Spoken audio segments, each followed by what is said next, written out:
ठीक है बच्चे, बेटा इलेक्ट्रिसिटी स्टार्ट कर रहा हूँ क्लास 10th का, फिज़िक्स का टॉपिक है बेटा ये। ठीक है जी।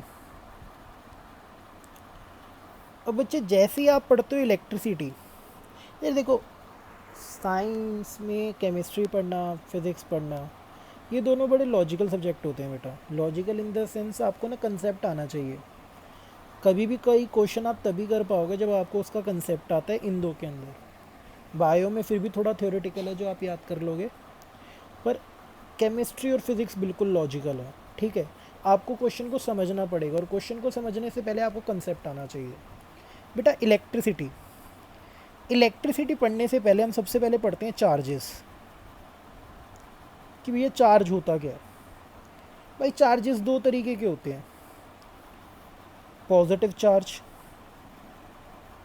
और नेगेटिव चार्ज। ठीक है, पॉजिटिव चार्ज और नेगेटिव चार्ज, जब किसी एलिमेंट से या किसी सब्सटेंस से इलेक्ट्रॉन रिमूव हो जाते हैं। बेटा देखो, आपको पता है चार्जेस दो तरीके के होते हैं, नेगेटिव और पॉजिटिव। ठीक है, चार्जेस में एक होता है इलेक्ट्रॉन और एक होता है प्रोटॉन। ठीक है जी। अभी फॉर टाइमिंग याद रखो, हमें पता है किसी भी एलिमेंट में जितने इलेक्ट्रॉन्स होते हैं उतने प्रोटॉन्स होते हैं, जितने इलेक्ट्रॉन होंगे उतने प्रोटॉन्स होंगे। अगर किसी सब्सटेंस से, मान लो इस पेन से मैंने इसको किसी सिल्क से रब किया, तो क्या हुआ, इसके ना कुछ पार्टिकल्स, इसके कुछ इलेक्ट्रॉन्स हट कर इस पर आ गए। ठीक है, इस पे से इलेक्ट्रॉन चले गए, बेटा इलेक्ट्रॉन होता है नेगेटिव चार्ज, तो अगर नेगेटिव चीज़ कम होगी तो इस पर पॉजिटिव बढ़ जाएगा। क्या बढ़ जाएगा? पॉजिटिव। तो हमें पता चल गया इसका जो एंड है ना वो पॉजिटिव हो चुका है। ठीक है, अब अगर जैसे ही मैं पेपर के पास लेकर आऊँगा ना इसको, तुमने देखा होगा रब करते हैं, पेपर के पास लाते हैं, पेपर चिपकने लग जाता है। ऐसा क्यों होता है? इसके एंड पॉइंट पे ज़्यादा पॉजिटिव चार्ज है। जब ये इसके पास आएगा तो इस न्यूज़पेपर के आउटर या सरफेस पे जो इलेक्ट्रॉन्स होंगे वो एक तरफ इकट्ठे हो जाएंगे पॉजिटिव चार्ज की वजह से, क्योंकि नेगेटिव पॉजिटिव को अट्रैक्ट करता है। इसकी वजह से पेपर जो होता है वो पेंसिल पे रब करने के बाद सर से चिपकने लग जाता है। तो बेसिकली मैं कहना क्या चाहता हूँ, मैं कहना चाहता हूँ जब आप किसी पेन को किसी सिल्क पे अपने बालों में रब करते हो तो इस पेन के एलिमेंट्स के कुछ इलेक्ट्रॉन्स सामने वाले जिससे आप रब कर रहे हो उस पर चले जाते हैं, जिसकी वजह से उस पर पॉजिटिव चार्ज आ जाता है। इसे बोलते हैं बेटा स्टैटिक, इसे बोलते हैं स्टैटिक चार्ज, या आप इसे बोल सकते हो स्टैटिक इलेक्ट्रिसिटी। स्टैटिक मीन्स रुका हुआ, जो मूव नहीं कर रहा, ऐसा चार्ज जो मूव नहीं कर रहा। ठीक है जी, ये तो होता है बेटा नेगेटिव पॉजिटिव में कैसे अट्रैक्ट करता है। ठीक है, आपने देखा चार्ज दो तरीके के होते हैं, पॉजिटिव चार्ज और नेगेटिव चार्ज। नेगेटिव चार्ज मतलब इलेक्ट्रॉन्स, पॉजिटिव चार्ज मतलब प्रोटॉन्स। बेटा एक प्रोटॉन या एक इलेक्ट्रॉन पे कितना चार्ज होता है, इतना याद रखना बच्चे, एक प्रोटॉन या एक इलेक्ट्रॉन पे बराबर चार्ज होता है। बस याद रखना, इलेक्ट्रॉन पे होता है नेगेटिव चार्ज और प्रोटॉन पे होता है पॉजिटिव चार्ज। तो एक इलेक्ट्रॉन पे होता है 1.6 10⁻⁻19 कूलम का चार्ज होता है। ठीक है, एक इलेक्ट्रॉन पे कितना चार्ज होता है? 1.6 10⁻⁻19 कूलम का चार्ज होता है, नेगेटिव चार्ज होता है। ऐसे बेटा एक प्रोटॉन पे 1.6 10⁻⁻19 कूलम पॉजिटिव चार्ज होता है, ये नेगेटिव चार्ज होता है और ये पॉजिटिव चार्ज होता है। तो आपने देखा चार्जेस दो तरीके के होते हैं, नेगेटिव चार्ज मतलब पॉजिटिव चार्ज और नेगेटिव चार्ज। पॉजिटिव मतलब एक प्रोटॉन पॉजिटिव होता है, एक प्रोटॉन पे कितना चार्ज होता है? 1.6 इंटू 10⁻⁻19 कूलम। एक इलेक्ट्रॉन पे कितना चार्ज होता है? 1.6 इंटू 10⁻⁻19 कूलम। चार्ज दोनों पे बराबर होता है, बस ये नेगेटिव होता है और ये पॉजिटिव होता है। ठीक है जी, इतनी बात समझ आई है, इसमें तो कोई दिक्कत नहीं होनी चाहिए। तो आपको पता चल गया चार्ज दो तरीके के होते हैं, नेगेटिव और पॉजिटिव। अब भाई इलेक्ट्रिसिटी क्या होती है? भाई एक बात बताता हूँ, फ्लो ऑफ चार्जेस, जब चार्ज फ्लो करता है या मूव करता है उसे हम बोलते हैं इलेक्ट्रिसिटी। क्या बोलते हैं बेटा? या फिर उसे हम क्या बोलते हैं? करंट। ठीक है, तो बेटा दो तरह का करंट होता है। यहाँ पे भी जो चार्ज था तो सही, पर वो स्टैटिक था, मतलब मूव नहीं कर रहा था। जब चार्ज फ्लो करने लगता है उसे हम क्या कहते हैं? करंट। तो flow of charges is known as current. ठीक है जी। तो बेटा आपने करंट की डेफिनेशन पढ़ी, करंट क्या होता है, फ्लो ऑफ चार्जेस। ठीक है जी। अब बेटा आगे देखो ज़रा, फ्लो ऑफ चार्जेस आपको पता चल गया करंट। अब बेटा करंट को की जो नोटेशन होती है, बार बार तो करंट नहीं लिखेंगे, फिजिक्स में करंट को हम डिनोट करते हैं आई से। ठीक है, मैंने कहा flow of charges is known as current. ठीक है, तो अगर आप इसकी डेफिनेशन लिखो तो डेफिनेशन क्या होती है, the electric current is defined as the amount of electric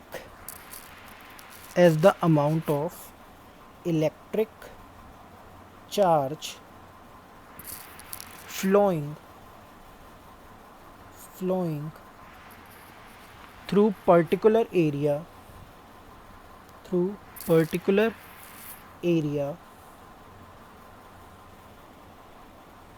in a unit time.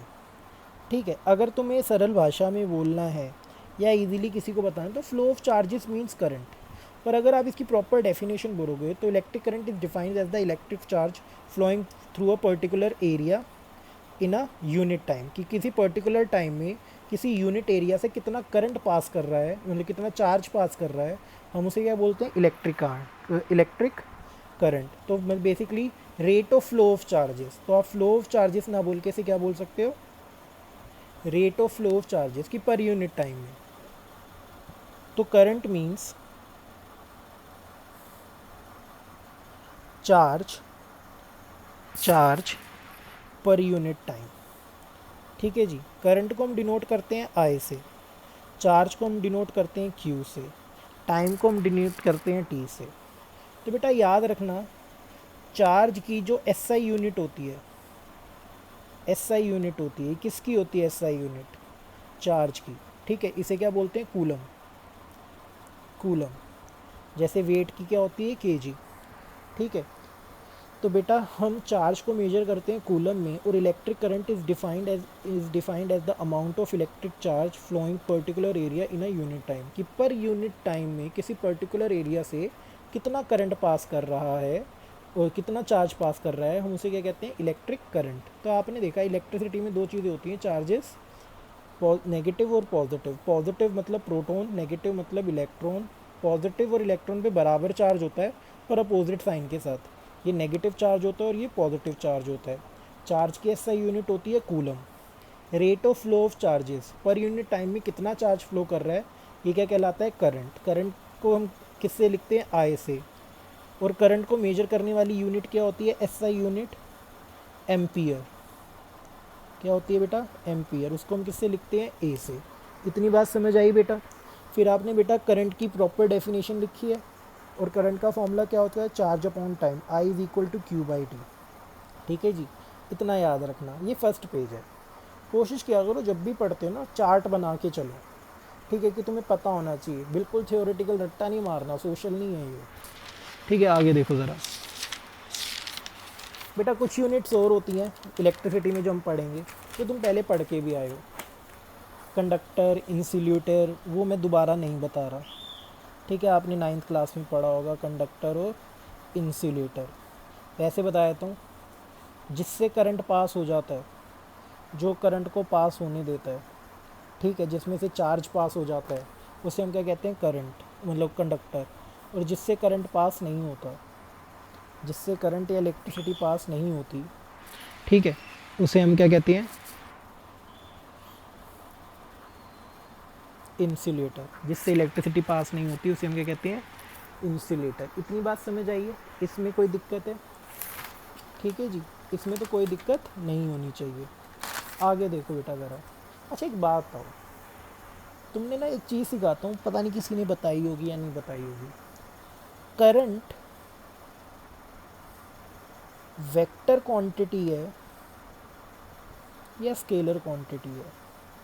ठीक है, सब बोलेंगे वेक्टर क्वांटिटी है सर, वेक्टर क्वांटिटी है। क्यों भाई, इसमें डायरेक्शन डिफाइन होती है, तो ये वेक्टर कैसे होगी, स्केलर नहीं होती। मैं तुम्हें बताता हूँ, करंट हमेशा करंट कहाँ से पास करता है, वायर में से। बेटा वायर की जो आपने डायरेक्शन दे रखी होगी, वायर की जो आपने डायरेक्शन दे रखी होगी, करंट हमेशा उसी के थ्रू पास करेगा, करंट हमेशा उसी के थ्रू पास करेगा। तो कहने का मतलब करंट की एक प्रॉपर डायरेक्शन होती है जो वायर के थ्रू होके जाती है, इसलिए वो एक वेक्टर क्वांटिटी है। ठीक है, याद रखना इलेक्ट्रॉन जब मूव करते हैं, इलेक्ट्रॉन जब मूव करते हैं तो ही करंट फ्लो करता है। मान लो अगर इलेक्ट्रॉन इस डायरेक्शन में मूव कर रहे हैं तो बेटा जो इलेक्ट्रिसिटी होगी या करंट होगा वो उसकी अपोजिट डायरेक्शन में जाएगा। आप ऐसे भी कर सकते हो, इलेक्ट्रिसिटी मतलब इलेक्ट्रॉन्स के अपोजिट डायरेक्शन में फ्लो करते हैं तो इसकी डायरेक्शन डिफाइन है, इसलिए ये एक वेक्टर क्वांटिटी होती है। ठीक है जी, इलेक्ट्रॉन अगर इस डायरेक्शन में फ्लो कर रहे हैं तो करंट इस डायरेक्शन में होगा। ठीक है, इतनी चीज़ याद रखना। ठीक है, आपने करंट सीख लिया। ठीक है, अब आगे देखो ज़रा, करंट सीख लिया, इसके बाद ना एक चीज़ सीखते हो तुम, पोटेंशियल डिफरेंस, पोटेंशियल डिफरेंस। ठीक है, और उससे भी पहले एक चीज़ सीखते हो, इलेक्ट्रिक पोटेंशियल, इलेक्ट्रिक पोटेंशियल। अब ये होता क्या है, देखो ज़रा, इलेक्ट्रिक पोटेंशियल या पोटेंशियल डिफरेंस, भाई इसकी डेफिनेशन लिखोगे ना, इसकी इलेक्ट्रिक पोटेंशियल की डेफिनेशन होती है the amount of work done, the amount of work done in moving a unit positive charge, a unit positive charge from infinity to a particular point, to a particular point। मतलब क्या है इसका, सुनो ज़रा, पता नहीं किसी ने बताया नहीं बताया, मैं बता देता हूँ। The amount of work done in moving a unit positive charge from infinity to a particular point। इसका मतलब क्या है भाई, कोई यूनिट पॉजिटिव चार्ज था, ऑब्वियसली कोई चीज़ कहीं से उठा कर लेकर आऊँगा तो उसमें वर्क डन तो होगा ही ना, ये तो नहीं है वर्क डन नहीं होगा। मान लो इस पॉइंट ए पे लेकर आया मैं इन्फिनिटी से, तो अगर मैं इन्फिनिटी से कोई चार्ज उठा कर लेकर आ रहा हूँ यूनिट पॉजिटिव चार्ज, तो उसको इन्फिनिटी से इस पॉइंट तक लाने में जो वर्क डन होता है ना, उसे हम बोलते हैं इलेक्ट्रिक पोटेंशियल। उसे हम क्या बोलते हैं बेटा, इलेक्ट्रिक पोटेंशियल। इसी के बेटा अगर इसको थोड़ा सा एक्सटेंडेड पार्ट या इसी का कोई पर्टिकुलर पार्ट जो होता है वो होता है पोटेंशियल डिफरेंस। पोटेंशियल डिफरेंस क्या होता है, अब पहले जो हम यूनिट पॉजिटिव चार्ज उठा के ला रहे थे वो इन्फिनिटी से ला रहे थे। ठीक है, पोटेंशियल डिफरेंस में दोनों पॉइंट्स गिवन होते हैं। कैसे गिवन होते हैं देखो ज़रा, मान लो दो पॉइंट गिवन है, ये बी गिवन है और ये ए गिवन है। अब मैं यूनिट पॉजिटिव चार्ज इन्फिनिटी से नहीं ला रहा, बी से ला रहा हूँ, तो बेटा बी से यूनिट पॉजिटिव चार्ज उठा के ए तक लाने में जो वर्क डन होगा उसे हम बोलते हैं पोटेंशियल डिफरेंस। उसे हम क्या बोलते हैं, पोटेंशियल डिफरेंस। तो हम लिखेंगे the amount of work done, the amount of work done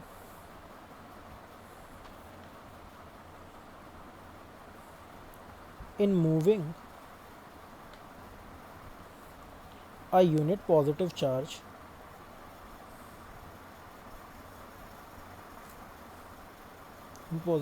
from one point to another, from one point to another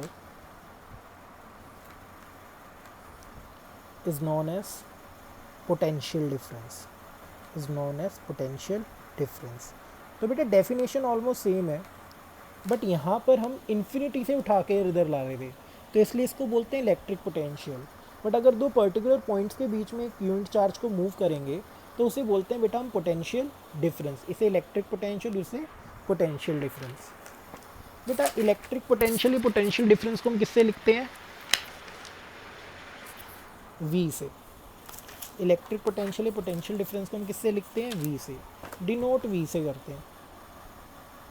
आपकी बुक में सिर्फ पोटेंशियल डिफरेंस दे रखा होगा और वही बताया होगा लोगों ने। पोटेंशियल डिफरेंस को हम लिखते हैं वी से, कई लोग इसे वोल्टेज भी बोल देते हैं। ठीक है, इसकी एसआई यूनिट क्या होती है, एसआई यूनिट होती है वोल्ट। ठीक है जी, क्या होती है, वोल्ट। इतनी बात समझ आइए, इसमें कोई दिक्कत है, इसमें कोई दिक्कत नहीं होनी चाहिए बेटा। ठीक है जी, अच्छा जी आगे देखो ज़रा।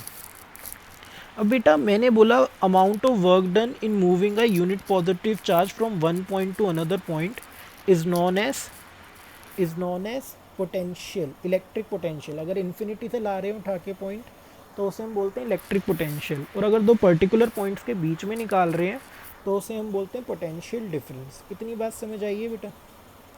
ठीक है जी। अभी तक बेटा मैंने आपको सिर्फ करंट बताया है, चार्ज बताया है, पोटेंशियल डिफरेंस बताया है, ठीक है, करंट वेक्टर क्वांटिटी क्यों होता है ये बताया है, ठीक है। इसमें किसी को कोई भी दिक्कत हो तो बच्चे बता सकते हैं। मैं बेटे छोटी सी वीडियो बनाई है, आज मैंने स्टार्ट किया है, ठीक है। मैंने काफ़ी साल पढ़ाई है साइंस भी, साइंस मैंने 5-6 साल पढ़ाई है, बट ऑब्वियसली सबको पता है कि साइंस से भी ज़्यादा मैं मैथ्स अच्छी पढ़ाता हूँ, ठीक है। तो मैथ्स मेरा ज़्यादा फोटे रहा है, साइंस भी मैंने बहुत पढ़ाई है, ठीक है। मैं कुछ बच्चों के लिए पढ़ा रहा हूँ जिन बच्चों ने मुझे बोला था, ठीक है। आपके लिए इतना कराया बच्चे। इसका बताओ, अगर आपको समझ आ जाएगा तो मैं नेक्स्ट वीडियो बनाऊँगा। अभी के लिए बाय बच्चे, ठीक है।